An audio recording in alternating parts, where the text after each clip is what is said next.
Hi, this is Sophie. Welcome to my daily insight and check-in. Let's take a moment.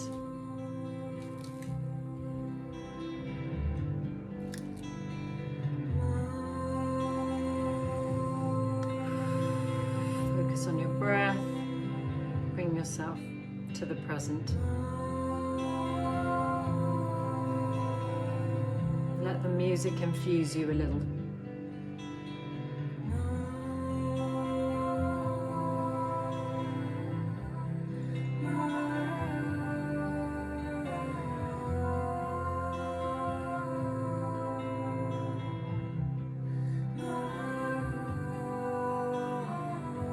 This song is called In Your Grace, and it's by Ajit, A-J-E-E-T.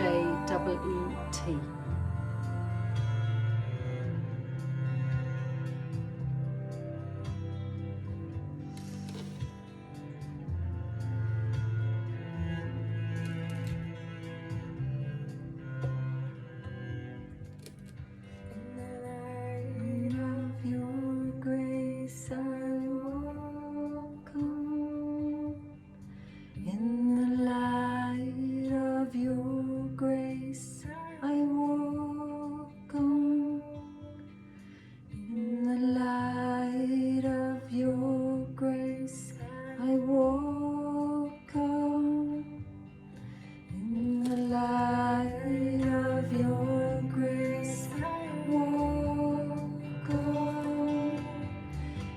the light of your grace.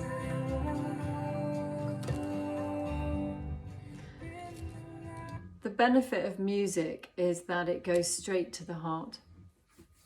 So you may find yourself driving along in the car and a song goes on and it just goes straight to emotional set of your heart center. And this is where it can cut through the sort of mental stuff and just take you directly to where you're feeling what you need in that moment. And it might be sadness and grief that comes over you. It might be joy and well-being. It's a way to make things real. It's a way to connect to yourself.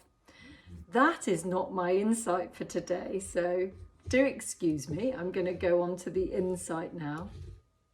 So the insight for today is following on from the last video, which spoke about the 3 ego states, talking about the parent, the adult and the child. And in the last video, I focused on our inner child. And I wonder how you got on connecting with him, her or them. So today is going to be about another part of that ego state, and that is the parent. And the parent can be nurturing and the parent can be critical. So today we're going to focus on our critical parent, and that's our inner critic. Sometimes our inner critic is based on an actual parent if they were a strong dominant force in our lives and perhaps highly critical in one way or another. You might feel that you hear their voice in the back of your mind, but you might not.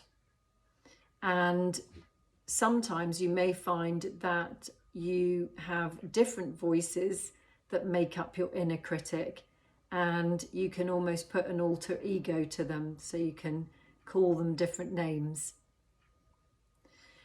There is also Sonia Choquette, who is a wise guide, and you can find her on YouTube.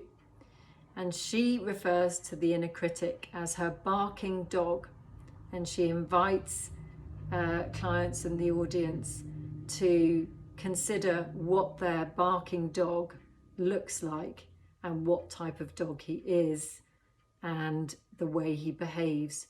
So it might be a German Shepherd, or in my case, it might be one of those poodles that's been sort of, is it shaved, groomed, cut in a certain way, you know, quite aloof and bossy and critical, that sort of quite cold and critical side to it, with a bow in its hair. And she invites you to really kind of tell this barking dog to just go away. Maybe it's a chihuahua that's actually, you know, snapping at your heels. Whatever it is, it doesn't matter. And she invites you to just tell it to go away. And what I've found is that actually our inner critic is, it kind of needs our compassion, whilst at the same time putting it to bed pretty much. So I actually picture putting my barking dog, you know, maybe giving it some food and water and putting it in its kennel and sort of encouraging it to go to sleep. Before you do that, you might want to listen to it. Actually, let's get really clear about this, because the inner critic there is quite a lot to it, okay? 99% of that voice, that barking dog in your head, is critical stuff that you need to ignore. It's telling you off, typically. It's saying you're not good enough. It's saying you're lazy. It's saying, why are you so slow? Why haven't you done that yet? You need to lose weight. You need to get fit. You need to get married. You know, it's that kind of incessant noise. And we do kind of need to make friends with it. And be curious about it, but we don't actually want to react to it. We don't really want to take on board what it's saying. There is, as I said, 99% of it you want to ignore and somehow find a way of calming it down, disarming it, and I'll go into that in a minute. But there is one little bit of it, there is occasionally just a tiny part of it that is useful. And the only bit of it that's useful is that very often it wants you to be the best you can be. So if your goals are kind of aligned with it, like, for example, you want to become more successful in your work, you want to become more visible out there, you want a relationship, you'd like to have children or grandchildren or whatever. What else might you be wanting? You might be wanting to get fitter and slimmer. You might be wanting to resolve some health issues. There is a useful part to it. The problem is that the way it goes about it is often so cruel and so unkind and so bossy and critical. It can be different, or miserly, or, you know, different things, or moany, all sorts of ways that it gets to us. And that you do want to disarm. You do want to not end up down the rabbit hole with your inner critic and actually listening to it. But if it's got the same interest, that tiny bit, it will have a tiny bit that you can grab hold of. Sorry, this is taking me a while to configure, because there's elements to it. So, as you're going about your day, if you're finding that it's going on and on and on and it won't stop, oh, you didn't do that, you didn't do this, why are you so bad at that? Why do you always do this? If it's that kind of thing going on, then I would really encourage you to give it the time of day.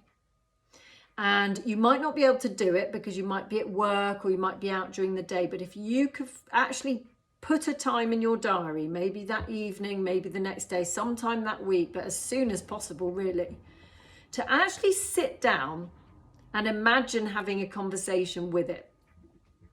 So imagine putting it in front of you, just a little bit in front of you. So you're kind of removing it and kind of moving it away from you. And one lady that I've read about, Alexandra Pope, who runs Red School, which is all about menstrual cycling and the wisdom around that. It's absolutely fantastic. It's great for your menstrual cycle, menopause, anything like that. And she did a great thing where she gave a presentation, and then afterwards her inner critic was having an absolute field day, and she actually stopped and spoke to herself and said to it, "Okay, critic, what's your problem?" And then the critic ran off this whole thing. You went on too long. You didn't get to the point. Well, my inner critic will probably be doing that about this video. You know, all of that. But by saying stop, and it's again similar to the work you do with anything around your inner child or any emotional stuff or any habits you want to change, is always to create a stop, to create a pause in that moment and take a breath. So take a stop, take a pause, take a breath, put this voice in front of you and say, "Okay, critic, what's your problem?" And then let it have an absolute rant. Why not? As long as you don't get attached to it, as long as you don't actually believe that that voice is really you. It's got an opinion. It's part of you. It's not you in essence. So you let it have a good rant. And if you're struggling to do this by visualizing or sensing, then by all means, get a notebook out, get a journal and write, "Dear critic," or "Okay, critic, what's your problem?" and write it down. And start writing down what all the things are that it's saying. You haven't done this yet. You haven't done that yet. You never get round to this. You're useless. You never do this. You never do that. Whatever this incessant negative voice is. Write it down or put it in front of you. Let it have its words. And then I want you to look it straight in the face or the eyes, or even just sense it with your eyes closed or with your journal, and say, "Enough. I love you. I care about you. You are a lovely part of me, and not a lovely part, but an essential part of me. You're wanting the same things I do in some ways, but enough. And I want you to know that I've got this. I'm not going to do it your way. I know you want to do it this way, and you're having a go at me and you want it done and so on and so forth. But I'm not going to do it that way. I have found a better way. Rome wasn't built in a day. It's step by step. Practice makes perfect. I'm not there yet. I haven't lost the weight I've wanted to lose yet. I'm not fit enough to climb that mountain peak yet. I need to go and speak to my boss about that raise. Yes, I need to sit down with my partner at home and talk about what's not working and so on. This is all going to get done, and it's going to get done step by step by step. And what you'll probably notice is that there's a little bit of an internal sigh. There's a sort of, oh, okay then. And maybe a sense that your inner critic just lets that noise go down, that guard go down, that aggression, that loudness, that miserliness, whatever it is, just calms down a bit. And then reassure again if you need to. It's okay. I've got this. You can even give it a name if you want to. I think I called mine Spike or something because it's spiky, you know. So that is the practice, is how to disarm your inner critic. Because if you can disarm your inner critic, you, along with calming your inner child, nurturing and reassuring your inner child, and disarming and calming down your inner critic. And, you know, if you can imagine it as a character, a bit like your inner child, you can imagine giving it a hug too. It's a part of you. It's an ego part, an ego state within you. And so disarming your inner critic and nurturing your inner child enables you to come back to center more quickly and return to your calm, adult, rational self. And it really is worth it. So just to finish off, this is a wonderful quote from a fantastic author called Elizabeth Gilbert. I don't know if you ever saw the film Eat, Pray, Love. She's written many books since then. So this is from Elizabeth Gilbert's book, Big Magic. Here's how she talks to her fear. Because her inner critic, her fear, that's her one aspect of her inner critic is her fear. Oh, don't do that, you know, you keep yourself safe. You know, the inner critic comes from the past and it's just wanting to keep you safe. But it only, your mind, remember your mind only has limited experience of life up to the present moment. It doesn't have access to the universe, to wisdom, to another perspective. And you, in your centered state, in your calm state, can enable that. So anyway, back to the quote. Sorry, I got distracted. From Elizabeth Gilbert's book, Big Magic. There's plenty of room in this vehicle for all of us. So make yourself at home. But understand this. Creativity and I are the only ones who will be making any decisions along the way. I recognize and respect that you are part of this family, and so I will never exclude you from our activities, but still, your suggestions will never be followed. You're allowed to have a seat and you're allowed to have a voice, but you are not allowed to have a vote. You're not allowed to touch the road maps. You're not allowed to fiddle with the temperature. Dude, you're not even allowed to touch the radio. But above all else, my dear old familiar friend, you are absolutely forbidden to drive.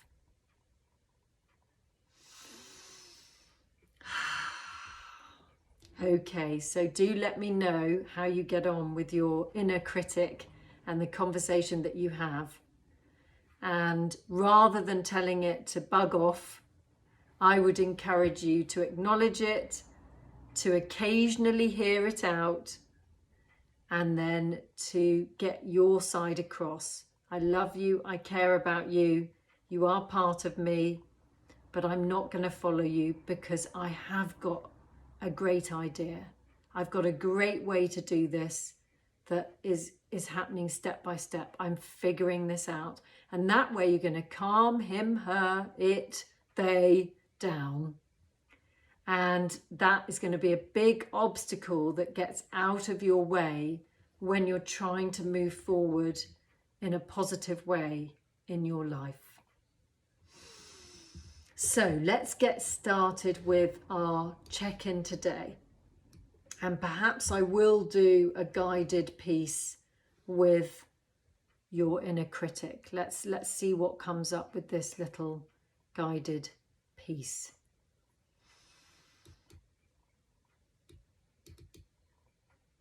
Okay, just putting some music on. So if you want to rub your hands together, just putting that music back on to just bring us into a centered, heart-open space. If you're feeling agitated, if you can hear your inner critic saying you shouldn't be doing this right now, it's a waste of time, get on. Yeah, I hear you. And just say to your inner critic, I hear you. It's okay. Everything is okay. So let's let the music infuse us for a moment.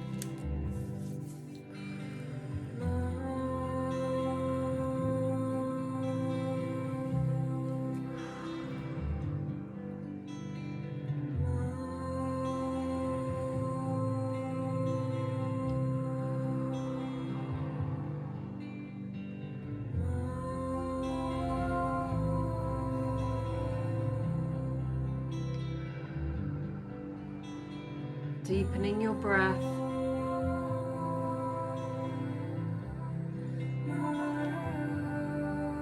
And immediately you may be drawn.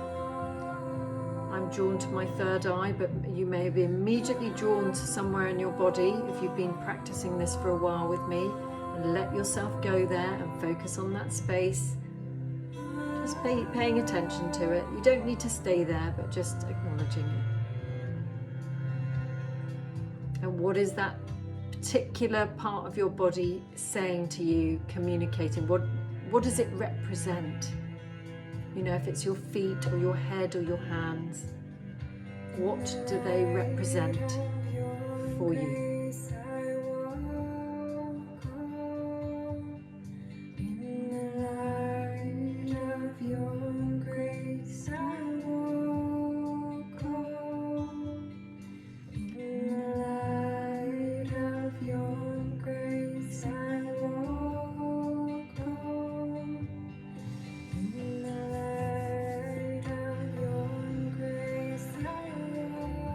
And then placing your attention down to your feet and letting those roots grow out of the base of your feet and your spine to give you extra groundedness and support at this time.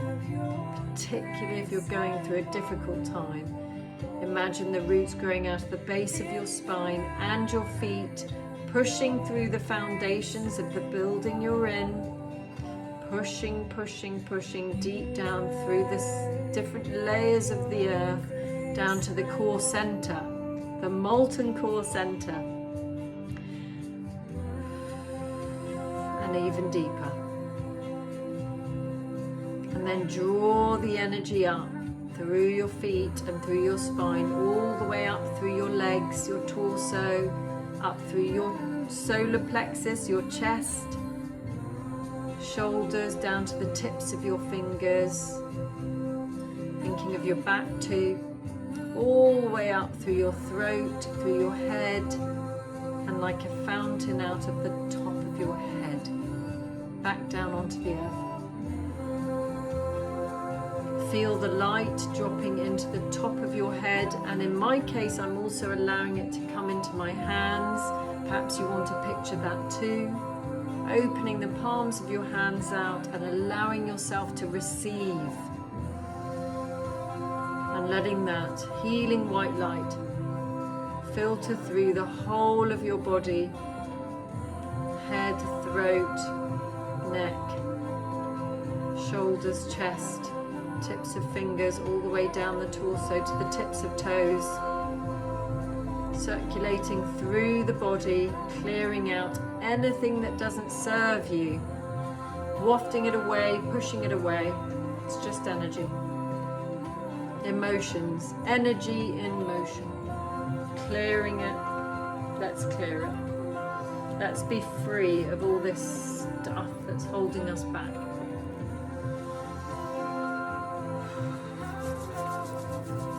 And then rubbing your hands together, placing your hands wherever you feel called to place them.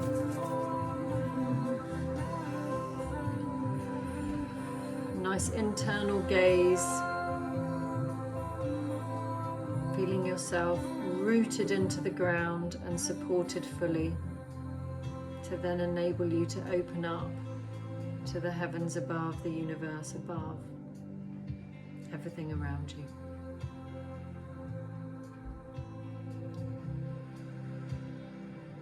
That's it. In the light of your grace, I walk on. That's it. In the light of your grace, Just letting you have a moment's peace.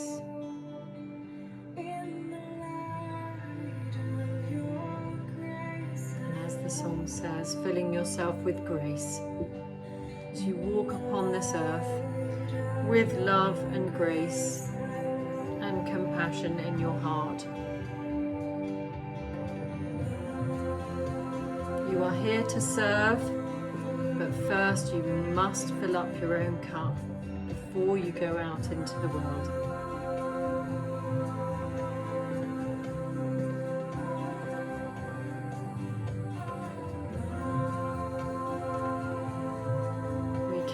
control many of the things that happen to us, any of the things that happen to us. We can control how we respond. And taking care of ourselves in this way and connecting within enables us to respond in the appropriate way, in a way that supports us and supports others. And if you're not sure how to respond,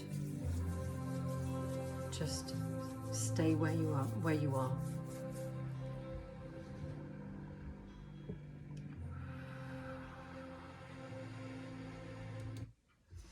Okay, so let's just tune into this inner critic for a moment and just give him, her, or it, or them, or they, whatever they need right now, which is our full attention.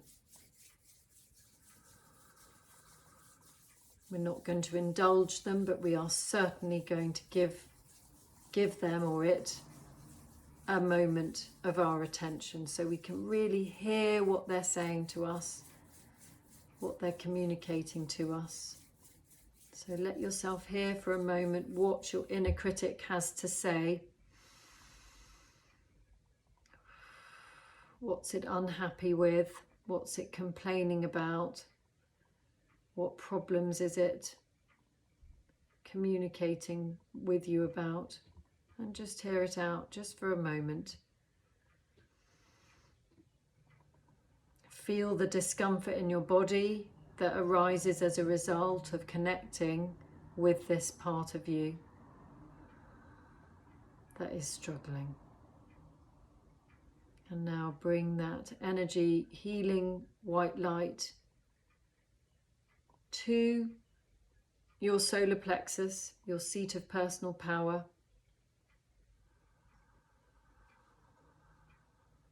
Just tune into that space. Feel the support there. Using your breath, grounding into the earth, hearing out this inner critic. And quickly or slowly coming in, swooping in and speaking your truth. I hear you. I hear your concerns. I know you're worried and anxious about this, or you're angry and upset about that. You're irritable about this. You're resentful of that. Perhaps you're jealous of something else. Whatever it is, you're allowing those difficult, unpleasant emotions to sit without moving to shift them in any way. You're just allowing them to really get a feel for what it's like having those kinds of negative emotions swirling around, how uncomfortable it is, and where do you feel them in your body. I feel them in my solar plexus, so healing hand onto the solar plexus. My other hand is open to receive, and I ask for support and guidance at this time. Please help me. It's okay to ask. It's okay to ask. Please help me. It's the usefulness of prayers,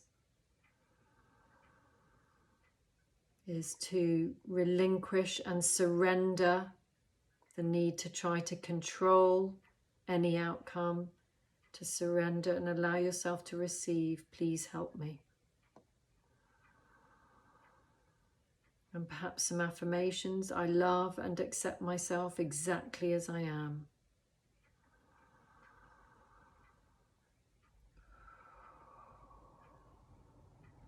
And if you're familiar with the art of tapping, the tapping technique is also a very beneficial technique. Okay, so with your inner critic, you're going to reassure this inner critic. You may have done so already. I hear you, I love you, I care about you, everything is working out. I have got this figured out. I am figuring this out. I am choosing a different way. A way that really supports me, and I don't want you to worry anymore. Everything is okay, and just feel its armor drop to the ground, feel it starting to settle down, maybe be able to relax. Perhaps you could imagine it's lying down and stroking its head. If you're able to use visualization, something like that, anything like that, that helps to disarm your inner critic and help it to feel reassured, everything is okay, everything is working out. And whenever you're ready, if you want to rub your hands together, begin to open your eyes, bring your hands to your heart center in a namaste position. Perhaps bow your head in gratitude for this moment of taking this time, this moment to connect within, to recalibrate, to hear your inner critic out, or any other, it might be your inner child, any other part of you, that you're just giving it a moment, not reacting to it, just hearing it out. Big breath in.